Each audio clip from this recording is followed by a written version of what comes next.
Shine, everyone. Thank you for joining us here at 6. Hope you're waking up well. Jason Hackett here alongside Alicia Lewis. Yeah, we're going to get back to that breaking news in just one moment. But first, we're preparing you for another weather system coming to the Twin Cities in just over 24 hours from now. Our weather team declaring a KARE 11 weather impact alert starting tomorrow night. Rain, snow mix, of course, could make a mess on the roads. So let's get right to John in the backyard. You've been busy tracking things out, eh, John? Yes, very busy period. Look behind me. Well, winter has arrived in the backyard again. We are going to go more in depth here on that graphic just to show you the timing. This is really going to be Wednesday morning. That's my biggest threat here. So it could start Tuesday night, but it looks like after the evening commute Tuesday.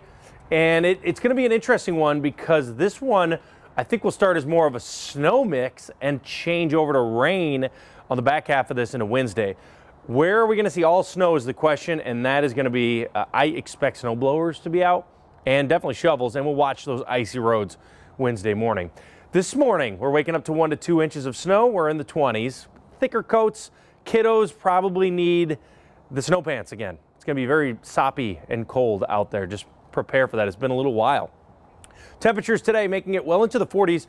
Technically a cool day, but again, some sunshine. Going to do some work on the light snow. Again, we're going to take a deep dive into everything you need to know about Tuesday night in the next forecast. I know you were looking at a stalled vehicle. Has that cleared, CC? Yeah, it did clear. Good morning. It's, where was that? That was on 94 headed toward 280, or no, it was 35W southbound headed toward 280. That cleared about an hour ago, so things okay on that ramp, but that ramp was kind of slick, so watch out for that. 494 westbound here at 35W. We're also seeing this construction project that's going to be here until July.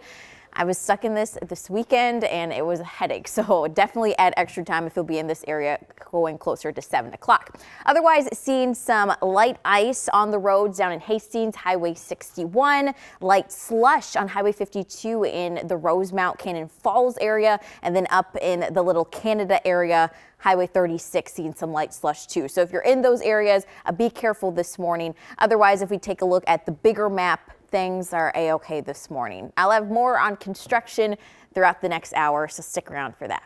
A few projects to look forward to. CC, thank you. We'll check back soon. Let's get back to that breaking news out of North Minneapolis. A major police investigation shutting down eastbound 94 for hours overnight. The area reopening around 3 a.m. So take a look. This is a map of where that happened. The closure between Dowling Avenue North and Broadway Avenue. Police arrived just after midnight. Audrey Russo is live there now with new details. Good morning, Audrey. Good morning, Jason and Alicia. Yeah, you can see behind me that the eastbound side is open at this point in the morning. You can see traffic moving fairly smoothly. But for about 3 hours overnight, things were shut down. Investigators were here on scene, and so were our cameras. We were there almost the entire time. Let me tell you what we know so far at this point in the morning. First, I want to show you some traffic camera video. This was around midnight. We could detect a lot of emergency vehicles on the eastbound side of 94, particularly near the overpass at Broadway. By the time our cameras arrived on scene, we could see about a dozen investigators on the ground, on foot, with flashlights, searching for evidence. We even saw one evidence marker laid down in the street. The bulk of their investigation seemed to focus on a gray sedan that was underneath the Broadway overpass, but the scope of their investigation extended pretty much all the way up to the Dowling Street overpass. It's about a half mile of highway. Really, the entire scope was only about that distance of road. Now, again, the highway is reopened. I have learned in the last hour that Minneapolis police are the lead on this investigation, so we've reached out to them for more information. We've also reached out to State Patrol for more details because they were here on scene too. We will continue to update you and continue to ask questions like what happened, what led up to this situation, who was injured, how many people were involved. We're asking those questions right now, and we'll be sure to update you when we learn more. Jason, Alicia. Yeah, certainly a lot of questions here. Audrey Russo reporting live this morning. Thank you. Make sure you stick with us for the latest as this story develops. You can watch us on KARE 11 Plus right now. Download it on your TV and watch for free. We're also tracking a developing situation in Brooklyn Park. In the next few hours, the NTSB will be back at the scene of that deadly plane crash on Saturday. Officials say one person died on board, and while the medical examiner has not identified them yet, in the last 24 hours, an official from U.S. Bank released a statement saying that they believe it was one of the company's executives. The company saying the plane was registered to their vice chair and chief administration officer, Terry Dolan, though they cannot confirm that he was on board. But take a look at the fire erupting out of the home after the plane went down. It happened just 5 miles from where it was supposed to land at the Anoka County Blaine Airport.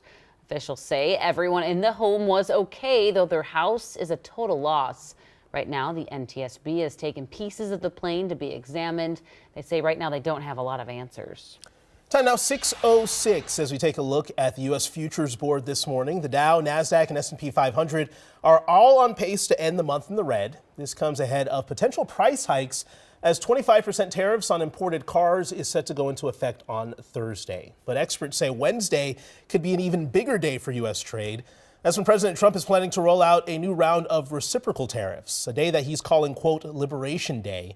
Previously, the Treasury Secretary said the focus would be on the largest trade deficits, but Trump says those tariffs are on the table for all nations.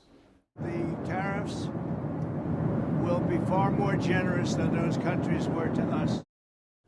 Now, the president says new tariffs he'll announce on Wednesday will be the same amount other countries put on U.S. goods sold in their respective countries. He also says he plans to use the threat of additional tariffs as leverage in talks with Iran and Russia. Today at the state capitol, a celebration for Transgender Day of Visibility. And then just over 4 hours from now, several people will gather in the rotunda to celebrate the community and their rights and protections. They'll be there starting at 10:30 until noon.